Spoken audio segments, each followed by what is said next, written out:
জাতীয় চলচ্চিত্র পুরস্কারপ্রাপ্ত অভিনেত্রী সাদিকা পারভিন পপি দীর্ঘদিন ধরেই তিনি আড়ালে। গত ৫ বছর শোবিজের কোনো আয়োজনেই তাকে দেখা যায়নি, এমনকি সামাজিক মাধ্যম থেকেও নিজেকে গুটিয়ে রেখেছিলেন।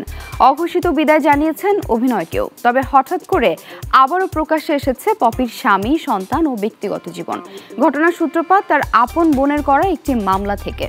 সম্প্রতি তার বিরুদ্ধে খুলনার পৈতৃক সম্পত্তি দখল চেষ্টার অভিযোগ তুলেছেন মা ও বোন। এ বিষয়ে খুলনা সোনাডাঙ্গা থানায় একটি সাধারণ ডায়েরিও করেছেন পপির বোন ফিরোজা পারভিন। কেরিয়ারের শুরু থেকেই পরিবারের সবাইকে নিয়ে রাজধানী ঢাকায় থাকতেন পপি। কখনো দ্বন্দ্বের আভাস পাওয়া যায়নি। হঠাৎ করে পপির পারিবারিক দ্বন্দ্বের বিষয়টি প্রকাশ্যে আসায় অনেকেই হতবাক হয়েছেন। সেই মামলার মাসখানেক পেরিয়েছে। বর্তমানে বিষয়টি নিয়ে আবারও গণমাধ্যমের সঙ্গে কথা বলেছেন এই অভিনেত্রী। আক্ষেপ জানিয়ে পপি বলেন যে তারা তার মান সম্মানের কথা একবারও ভাবেনি এবং তার সঙ্গে কোনো সম্পর্ক রাখেনি। তাই তার প্রাপ্য জমি কখনোই ছেড়ে দেবেন না। প্রয়োজনে পপির হক পপি নিজেই এতিমখানা কিংবা মাদ্রাসায় দিবেন, কিন্তু তাদের আর নয়। শোবিজে তার ৩০ বছরের কষ্টের মূল্য তারা দেয়নি। তাই কোনো নিমক হারামকে কিছু দেয়া হবে না বলে জানিয়েছেন পপি।